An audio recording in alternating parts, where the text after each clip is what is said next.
어느 날 평생 착하다는 소리를 듣고 사셨던 이른의 한 어르신이 저를 찾아와 물으셨습니다.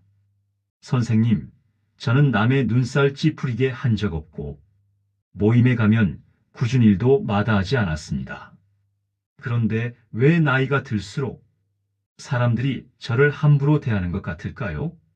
자식들은 귀찮아하고 오랜 친구들은 은근히 저를 무시하며 말을 툭툭 내뱉습니다. 제가 인생을 잘못 산 것일까요?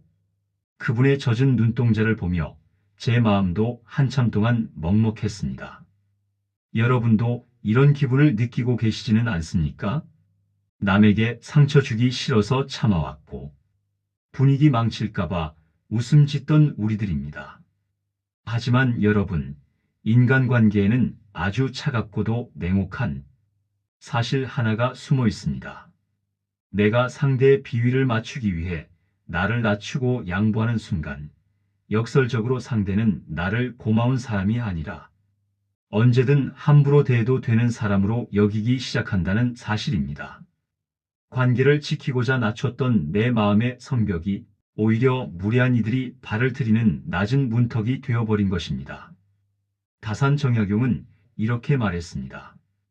군자는 그 위험을 정돈함으로써 남이 감히 얕보지 못하게 한다. 스스로를 귀하게 여기지 않는 자는 결코 남에게 귀한 대접을 받을 수 없다. 남이 나를 가볍게 여기는 것은 그들의 무도함 때문이기도 하지만 내 내면의 질서가 흐트러졌기 때문이기도 합니다.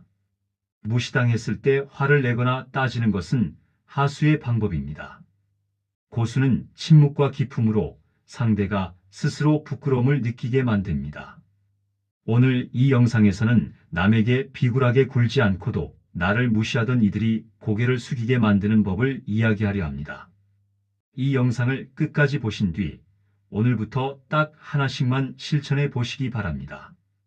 다산의 지혜 한마디를 구독해 두시면 귀한 가르침을 가장 먼저 만나보실 수 있습니다. 여러분의 삶에 언제나 환한 등불을 밝혀드리겠습니다. 그럼 시작하겠습니다. 첫 번째, 소탈함이라는 착각이 부른 비극. 여기 65의 김 선생님이 계십니다. 김 선생님은 은퇴 후 나간 초등학교 동창회나 동네 산악회 모임에서 늘 분위기 메이커를 자처하셨습니다. 사실 김 선생님의 마음 밑바닥에는 나이 먹고 고집 세다는 소리 듣기 싫다. 젊은 사람들과도 잘 어울리는 어른이 되고 싶다는 간절한 바람이 있었지요. 그래서 김 선생님은 모임에 나가면 일부러 허점을 먼저 보이곤 하셨습니다. 허허, 내가 어제는 깜빡하고 마누라 심부름도 잊어버려서 쫓겨날 뻔했지 뭐야. 라며 본인의 실수를 우스갯소리로 던지고 누군가 본인의 자존심을 건드리는 농담을 해도 에이, 우리 사이에 그럴 수도 있지 하며 너털 웃음으로 넘겼습니다. 김 선생님은 이것이 어른스러운 소탈함이고 배려라고 믿었습니다. 하지만 웃음이 반복되자 사람들의 태도가 미묘하게 변하기 시작했습니다. 처음에는 예의를 지키던 후배나 친구들이 어느 순간부터 김 선생님의 말을 중간에 뚝 자르고 자기 할 말을 하기 시작합니다. 김 선생님이 모임 장소나 메뉴에 대해 의견을 내면 형님은 잘 모르시니까 그냥 우리가 정하는 대로 따라오세요 라는 말이 돌아옵니다. 그 말투에는 존중보다는 귀찮은 사람을 달래는 듯한 뉘앙스가 섞여 있습니다. 가장 결정적인 사건은 지난달 산악회 뒤풀이 자리에서 터졌습니다. 한참 어린 후배 하나가 술 기운을 빌려 김 선생님의 어깨를 툭툭 치며 이렇게 말하는 겁니다. 형님은 참 사람이 좋아. 좋게 말하면 순수한 거고 나쁘게 말하면 참 만만해. 형님처럼 살면 세상 편하겠어. 그치? 그 순간 식탁 위로 차가운 정적이 흘렀습니다. 주변 사람들은 말리기는커녕 은근히 재미있다는 듯 김 선생님의 반응을 살폈습니다. 김 선생님은 가슴이 방망이질 치고 얼굴이 화끈거렸지만 이번에도 분위기를 망치고 싶지 않아 쓴 소주 한 잔을 들이키며 억지로 웃어넘겼습니다. 하지만 그날 밤 김 선생님은 잠을 이룰 수 없었습니다. 내가 왜 저 어린 친구에게 그런 소리까지 들어야 했을까? 내가 그동안 베푼 배려와 웃음의 대가가 고작 만만한 사람이라는 낙인이었나? 사람들은 김 선생님이 스스로를 낮추는 것을 보고 이 사람은 함부로 대해도 뒤탈이 없는 사람이구나. 무례하게 굴어도 허허 웃으며 넘어가 줄 사람이구나라고 무의식적으로 판단해 버린 것입니다.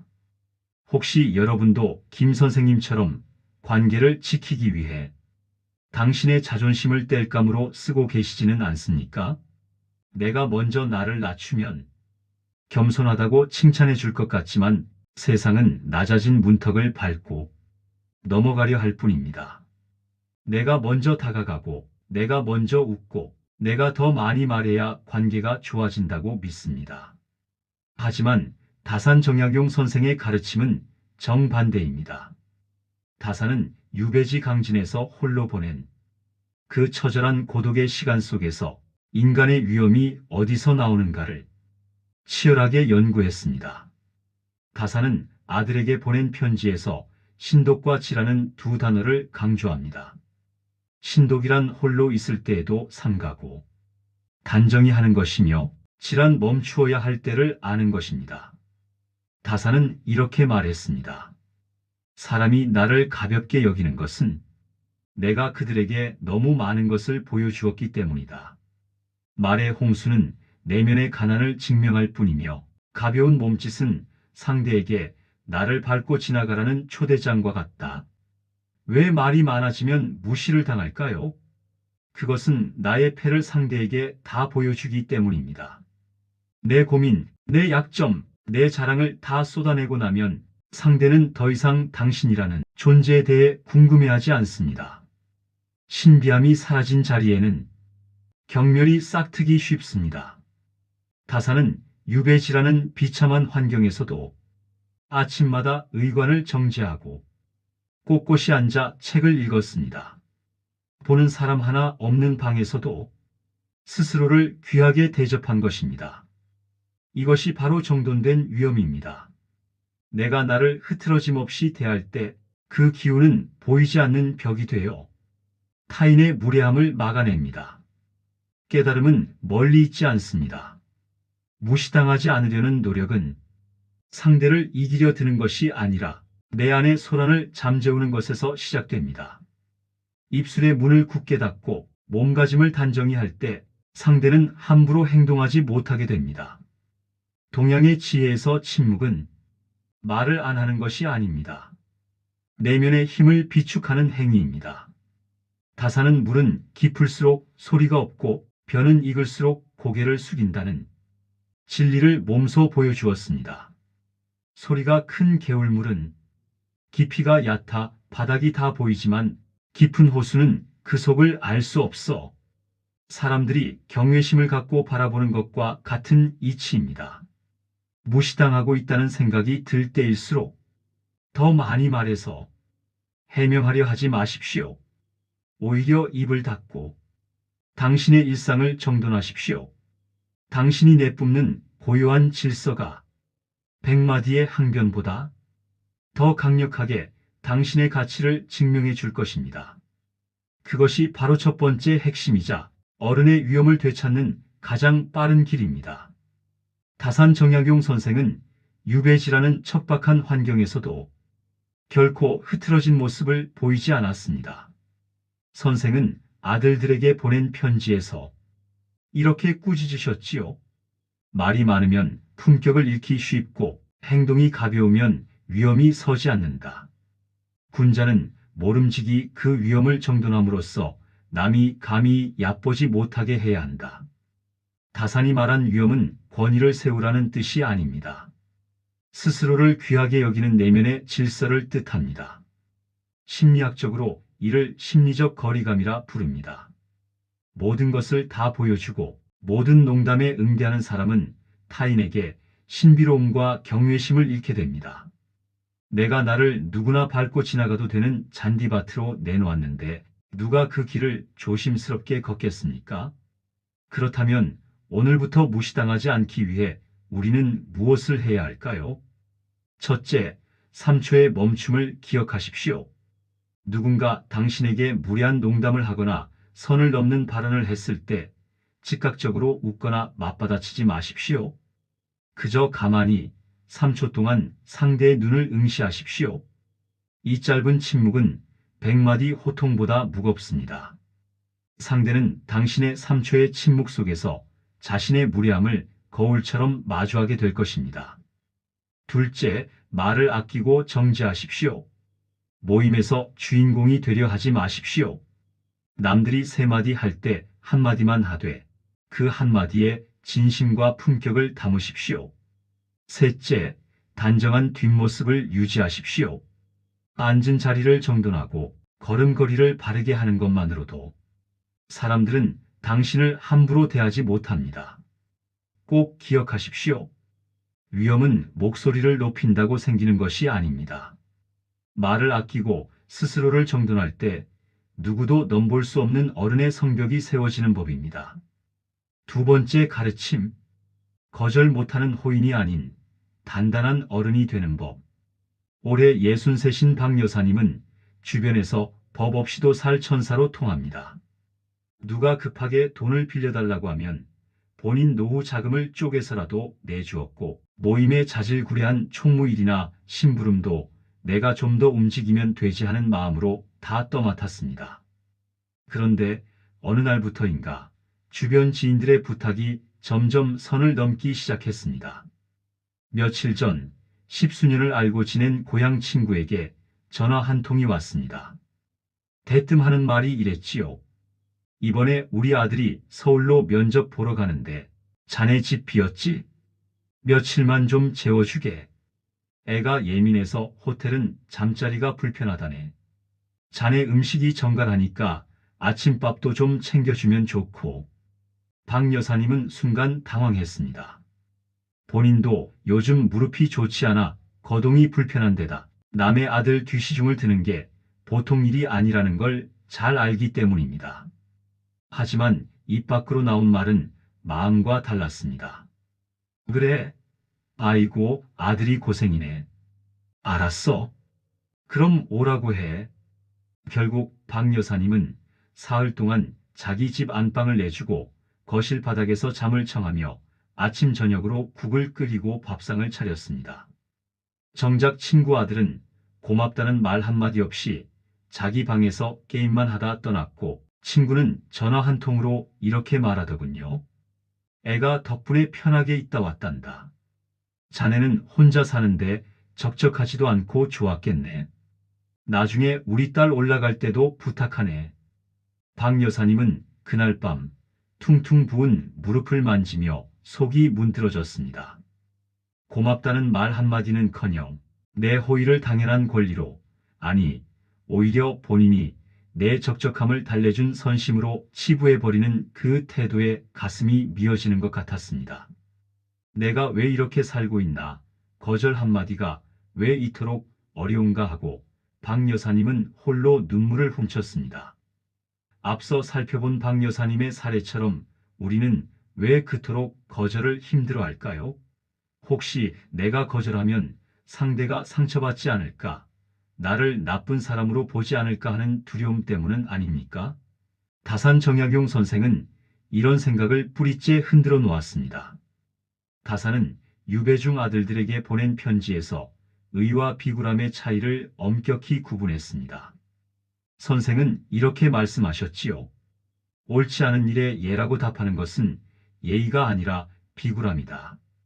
진정한 어른의 도리는 마땅히 거절해야 할 때 거절함으로써 자신의 의로움을 지키는 데 있다. 무릇 사람의 가치는 그가 무엇을 수락하느냐가 아니라 무엇을 단호히 거절하느냐에서 결정된다. 여기서 우리는 아주 귀한 깨달음을 얻어야 합니다. 다산이 말한 의라는 것은 거창한 정의가 아닙니다. 바로 나와 남 사이의 마땅한 도리를 지키는 것입니다. 우리가 거절하지 못하고 억지로 수락할 때 우리 마음속에는 어떤 일이 일어납니까? 겉으로는 웃고 있지만 속으로는 상대를 원망하게 됩니다. 왜 나한테 이런 무리한 부탁을 할까? 정말 뻔뻔하다라고 말이죠. 이것은 이미 관계의 오염입니다. 억지로 들어준 호의는 결국 독이 되어 돌아옵니다. 들어준 사람은 생색을 내게 되고 부탁한 사람은 고마움을 잊게 되기 때문입니다. 결국 거절하지 못하는 당신의 친절은 상대방을 무례한 괴물로 만드는 공범이 되는 꼴입니다. 당신이 선을 긋지 않기에 상대는 당신의 영역을 침범해도 되는 줄 착각합니다. 다사는 이것을 두고 스스로를 천하게 만드는 지름길이라 경고했습니다. 내가 나를 지키지 않는데 누가 나의 경계를 존중하겠습니까? 진정한 예란 무엇입니까? 그것은 서로가 서로의 독립된 인격 체임을 인정하고 존중하는 것입니다. 거절은 차가운 벽이 아닙니다. 오히려 여기까지가 내가 기쁘게 도울 수 있는 한계이며 이 선을 넘으면 우리 관계가 망가질 수 있다라고 알려주는 친절한 안내판입니다. 깨달아야 합니다. 만약 당신이 거절했을 때 상대가 화를 내거나 등을 돌린다면 그는 당신을 인격적으로 존중한 것이 아니라 당신의 편리함만을 이용하려 했던 사람입니다. 그런 인연은 차라리 일찍 정리가 되는 것이 당신의 남은 여생의 축복입니다. 다사는 유배지의 그 혹독한 외로움 속에서도 권력자들의 부당한 요구를 단칼에 거절하며 자신의 절개를 지켰습니다. 그것이 다산을 우리가 존경하는 큰 어른으로 만든 힘입니다. 거절은 당신의 에너지를 아끼는 소극적인 행위가 아닙니다. 당신의 삶을 의로움 위에 세우는 가장 적극적이고 용기 있는 선택입니다. 거절할 수 있는 용기가 생길 때 남의 인생에 끌려다니는 하수인이 아니라 자기 인생의 주인으로서 위엄을 갖추게 될 것입니다. 거절을 못해 무시당하고 계신 분이라면 이 두 가지를 가슴에 새기십시오. 첫째, 거절의 이유를 구구절절 설명하지 마십시오. 우리는 거절할 때 미안한 마음에 내가 요즘 몸이 안 좋아서, 내일은 선약이 있어서 라며 변명을 붙입니다. 하지만 설명이 길어지면 상대는 그 변명을 파고들 틈을 찾습니다. 몸 안 좋으면 내가 약 사갈게, 집만 빌려줘, 선약 끝나고 밤에 오면 되잖아 라고 말이죠. 앞으로는 이렇게 말하십시오. 마음은 고맙지만 이번에는 도와드리기 어렵겠습니다. 딱 여기까지입니다. 이유를 묻거든 개인적인 사정이 있습니다 라고만 답하십시오. 짧은 거절은 단호한 의지를 보여주며 상대가 당신의 결정을 존중하게 만드는 힘이 있습니다. 둘째, 착한 사람이 되려는 욕심을 내려놓으십시오. 모든 사람에게 좋은 사람으로 남으려는 그 마음이 당신을 만만하게 만듭니다. 거절해서 떠나갈 인연이라면 껍데기뿐인 관계일 뿐입니다. 거절은 차가운 거부가 아닙니다. 당신의 남은 인생을 지키는 가장 뜨거운 자기 사랑입니다. 내가 나를 지킬 때 세상도 당신이 그어놓은 선을 존중하며 함부로 넘지 못할 것입니다. 세 번째 가르침, 무시를 지혜로 되받아치는 법. 올해 72이 되신 최 어르신은 최근 가족 모임에서 평생 잊지 못할 소외감을 느꼈습니다. 명절을 맞아 자녀들과 손주들이 모두 모인 식사 자리였지요. 대화의 주제는 요즘 유행하는 아파트 청약이며 해외 주식, 그리고 아이들의 영어 캠프 이야기로 쉴 새 없이 흘러갔습니다. 최 어르신도 한마디 거들고 싶은 마음에 요즘은 세상이 참 복잡하구나. 내가 젊었을 때 중동 건설 현장에 있을 때는 말이다.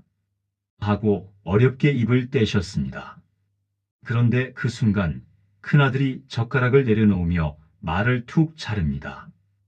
아유 아버지, 요즘 세상은 아버지 때랑은 천지 차이예요. 아버지는 잘 모르시니까 그냥 가만히 계세요. 저희가 알아서 할게요. 옆에 있던 며느리도 거듭니다. 맞아요, 아버님. 요즘 스마트폰 뱅킹 로그인도 어려워하시는데 이런 복잡한 경제 이야기는 저희끼리 할게요. 식사나 맛있게 하세요. 그 순간 최 어르신은 들고 있던 숟가락이 무겁게 느껴졌습니다. 가족을 위해 평생을 바쳐 일했고 그들을 가르치고 키워낸 것은 본인인데 이제는 아무것도 모르는 노인 취급을 받으며 대화의 장에서 쫓겨난 기분이 들었기 때문입니다. 자식들은 그것이 배려라고 생각했을지 모르나 최 어르신에게는 이제 당신은 쓸모없으니 뒤로 물러나 있으라는 선고처럼 들렸습니다. 자식들의 눈에 비친 자신의 모습이 한낱 낡은 골동품에 불과하다는 사실에 최 어르신은 목이 메어 밥을 넘길 수가 없었습니다. 이런 쓸쓸함을 느끼고 계신 어르신들께 다산 정약용 선생은 아주 매서운 처방을 내리십니다. 선생은 18년이라는 긴 유배 생활 동안 세상으로부터 철저히 소외되었습니다. 하지만 다산은 자식들의 무시나 세상의 조롱에 한탄하며 시간을 보내지 않았습니다. 오히려 그 척박한 땅에서 500권이 넘는 책을 쓰며 자신의 존재 가치를 세상에 증명해 내셨지요. 다산은 아들들에게 보낸 편지에서 배우지 않는 자는 늙어서 등불 없는 밤길을 걷는 것과 같다고 경고하며 남이 나를 알아주지 않음을 근심하지 말고 내가 남에게 인정받을 만한 실력을 갖추지 못했음을 근심하라고 강조했습니다. 이 문장 속에 우리가 무시당하는 진짜 이유가 숨어 있습니다. 우리가 무시당하는 것은 단순히 나이가 들었기 때문이 아닙니다. 안타깝게도 우리가 과거의 경험이라는 감옥에 갇혀 현재의 변화를 배우려 하지 않기 때문일지도 모릅니다. 나 때는 마리아라는 말은 사실 나는 지금 세상이 어떻게 돌아가는지 전혀 모른다는 자백과 같습니다. 인간은 본능적으로 나에게 도움이 되는 정보나 나보다 앞서가는 지혜를 가진 사람을 결코 무시하지 못합니다. 무시는 나의 성장이 멈춘 지점에서 싹을 틔웁니다. 여기서 우리는 뼈아픈 깨달음을 얻어야 합니다.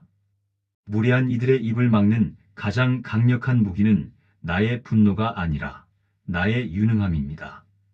다산이 유배지에서 수천 권의 책에 파묻혀 지낼 때 처음에는 그를 죄인이라 무시하던 관리들이 결국 고개를 숙이고 가르침을 청하러 왔던 이유를 기억하십시오. 그의 지혜가 그들의 권력보다 더 압도적이었기 때문입니다. 우리는 흔히 나이 대접을 요구합니다. 대접은 요구하는 것이 아니라 자연스럽게 우러나오게 만드는 것입니다. 나를 과거의 유물로 방치하는 순간 나를 구석진 곳의 골동품처럼 취급합니다. 새로운 기술을 배우고 세상의 흐름을 읽으며 자식들도 모르는 깊은 통찰을 제시할 수 있다면 무시하던 자식들의 눈빛은 가르쳐야 할 대상에서 조언을 구해야 할 스승으로 바뀔 수밖에 없습니다. 다산은 학문이란 죽어서야 멈추는 것이라 했습니다. 무시당하지 않는 가장 우아한 반격은 상대를 가르치려 드는 것이 아니라 당신 스스로가 끊임없이 배우는 사람이 되는 것입니다. 스스로를 갈고 닦아 내면의 빛을 발할 때 무시라는 그림자는 절로 사라지게 될 것입니다. 나이는 숫자가 아니라 그동안 쌓아온 배움의 깊이가 되어야 합니다. 그것이 바로 어른의 위엄을 되찾는 가장 확실한 길입니다. 언제까지 왕년의 나를 알아주지 않는 세상을 원망하며 앉아만 계시겠습니까? 세상이 변했다면 우리도 변해야 합니다. 무시라는 독화살을 존경이라는 꽃다발로 바꾸는 우아한 반격. 지금부터 제가 제안하는 3가지 행동 지침을 가슴에 새겨보십시오. 첫째, 자식이나 타인의 인정에 목매지 마십시오. 그들이 당신을 대화에 끼워주길 기다리지 마십시오. 대신 당신만의 세계를 구축하십시오. 자식들이 모르는 고전의 깊이를 공부하거나 요즘 세상을 움직이는 새로운 기술을 두려움 없이 배우십시오.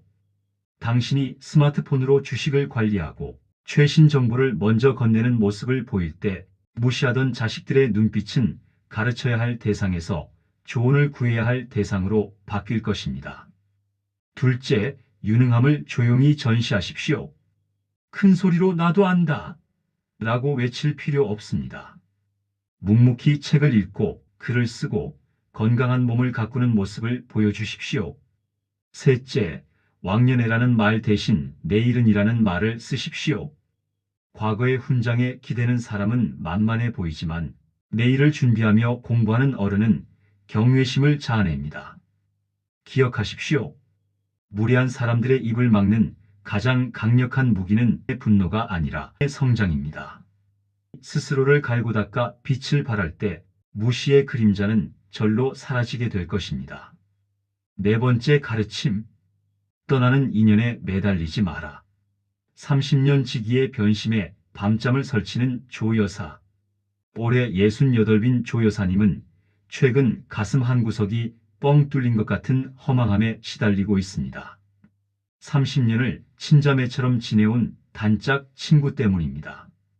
아이들 돌잔치부터 결혼식까지 모든 대소사를 함께했고 남편과 자식에게 말 못할 속사정까지 다 나누던 사이였지요. 우리는 무덤까지 같이 갈 사이다라고 입버릇처럼 말하던 관계였습니다. 그런데 얼마 전부터 이 친구의 태도가 눈에 띄게 달라졌습니다. 단체 대화방에서는 다른 친구들의 말에 곧잘 대답하면서도 조 여사님이 개인적으로 보낸 메시지는 반나절이 지나도록 읽지 않습니다. 가끔 전화를 걸어도 나 지금 밖이라 나중에 전화할게라며 서둘러 끊어버리지만 정작 다시 전화가 오는 법은 없습니다. 조 여사님은 처음엔 내가 뭐 잘못한 게 있나 싶어 기억을 뒤졌습니다. 혹시 지난번 식사 때 내가 했던 말이 상처가 됐나 아니면 친구 집안에 무슨 일이 생겼나 걱정하며 잠을 설쳤지요. 결국 고민 끝에 조 여사님은 정성스럽게 밑반찬을 만들어 친구 집 앞을 찾아갔습니다. 자존심을 굽히고 먼저 손을 내민 것이지요. 하지만 아파트 정문에서 만난 친구의 반응은 조 여사님의 가슴에 대못을 박았습니다.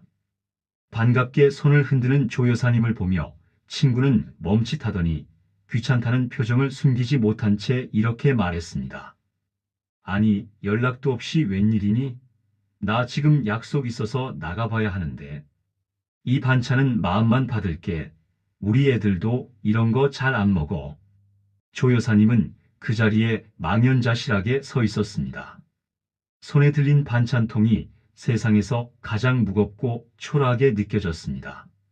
30년 세월을 쏟아부은 인연인데 어떻게 이렇게 한순간에 불청객 취급을 받을 수 있나 싶어 손끝이 떨려왔습니다. 집으로 돌아오는 길, 조 여사님은 비참함을 넘어 분노가 치밀었습니다. 내가 그 친구 힘들 때 밤새 곁을 지켜준 게 몇 번인데 어떻게 나한테 이럴 수 있나 싶어 자존심이 바닥까지 팽개쳐진 기분이 들었습니다. 인연에도 철이 있고 기한이 있다. 이토록 인연에 상처받은 마음을 향해 다산 정약용 선생은 고요하지만 서슬퍼런 지혜를 전하십니다.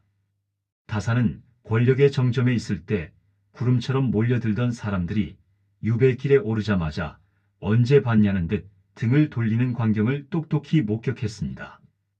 다산은 아들들에게 보낸 편지에서 가는 사람 잡지 말고 오는 사람 막지 말라고 가르쳤습니다.